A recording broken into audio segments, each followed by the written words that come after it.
ഉടനെ എവിടെയായിരിക്കും അമ്മ പോയത്? അത് ഇറക്കി വിട്ടപ്പോ ആലോചിക്കണമായിരുന്നു. ഒന്ന് തടയാമായിരുന്നില്ലേ? പോകരുതെന്നെങ്കിലും ഒന്ന് പറയാമായിരുന്നില്ലേ? ചെയ്തോ? ഇല്ല. ചെയ്യേണ്ടവരൊന്നും ചെയ്തില്ല.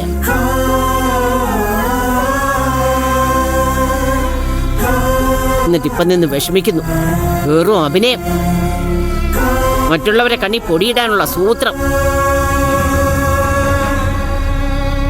ഒന്ന് ഞാൻ പറഞ്ഞേക്കാം, കഷ്ടകാലം അതിന്റെ കൊടുമുടി നിൽക്കുക.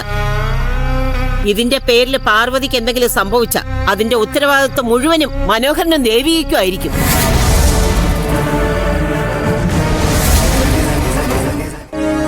അത് ശരിയാ, ഇവർ രണ്ടുപേരും കാരണമാണല്ലോ അമ്മയ്ക്ക് ഇവിടെ നിന്ന് ഇറങ്ങിപ്പോണ്ടി വന്നു.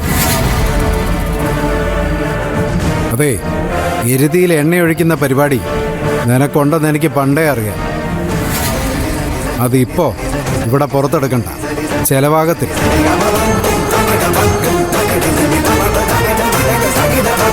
പാർവതിയോട് ഈ വീട്ടിൽ നിന്ന് ഇറങ്ങിപ്പോവാൻ ആരും ആവശ്യപ്പെട്ടില്ലല്ലോ.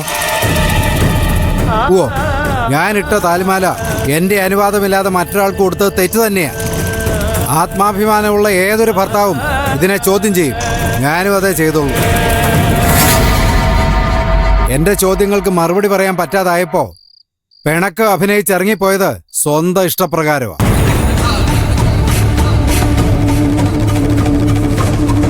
അതിന് ഞാനല്ല ഉത്തരവാദി. പിന്നെ തടഞ്ഞില്ല എന്ന് അമ്മ പറഞ്ഞത്. ദേവികമോള് തടഞ്ഞാണല്ലോ കേട്ടോ. അവക്ക് ഈ വീട്ടിൽ നിൽക്കാൻ വയ്യ.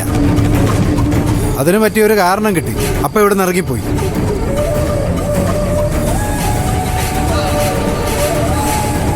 എനിക്ക് ഇക്കാര്യത്തിൽ തരി പോലും പശ്ചാത്താപമില്ല. ഒരു തരി പോലും.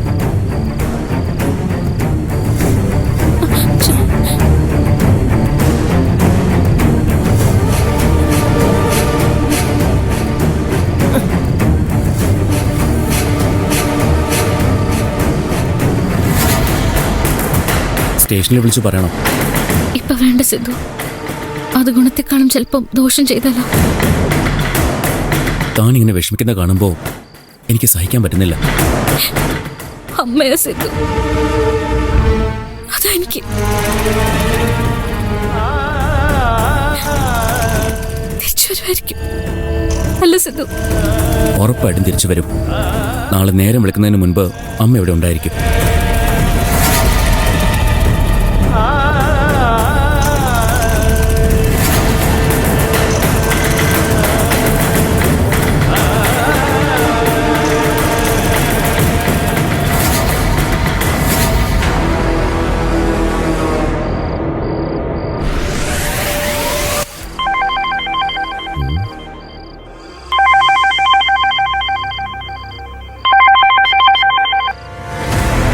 എന്താ ചേച്ചി? പാർവതിയെ കണ്ടുപിടിച്ചോ ശരത്തെ? ഇല്ല. എവിടെ പോയി കാണും? ആർക്കറിയാം.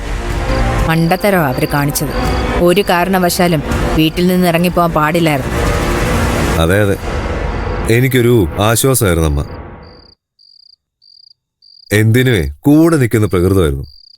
എടാ മണ്ട, പാർവതി അന്വേഷിച്ച് വേറെങ്ങും പോകേണ്ട ആവശ്യമില്ല. അവരെന്റെ കസ്റ്റഡിയിലുണ്ട്. എന്റെ പിള്ളേരാ അവരെ പൊക്കിയത്. പ്ലാൻ ചെയ്തതൊന്നും അല്ല. ഒത്തു വന്നപ്പോ അങ്ങനെ അങ്ങ് ചെയ്തു. നീ പറഞ്ഞാ വിടും. എന്താ, വിടണോ? തൽക്കാലം വിടണ്ട. ഞാനേ അങ്ങോട്ട് വരാം, കാണാം, എന്നിട്ട് തീരുമാനിക്കാം എന്ത് വേണമെന്ന്. ആ, എന്നാ വേഗം വാ. ശരി.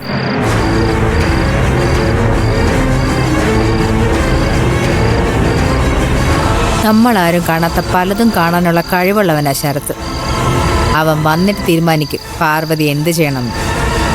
അധികം കാലൊന്നും എന്തായാലും നമുക്ക് അവരെ സൂക്ഷിക്കാൻ പറ്റില്ലല്ലോ തങ്കച്ചി. ഇന്നല്ലെങ്കിൽ നാളെ അവരെ തുറന്നു വിട്ടല്ലേ പറ്റൂ. തുറന്നു വിടണമെന്ന് എന്താ ഇത്ര നിർബന്ധം? വിടാതെ പിന്നെ അവര് നമ്മുടെ ശത്രു ഒന്നുമില്ലല്ലോ. ഇപ്പൊ അല്ല, നാളെ ആയാലോ.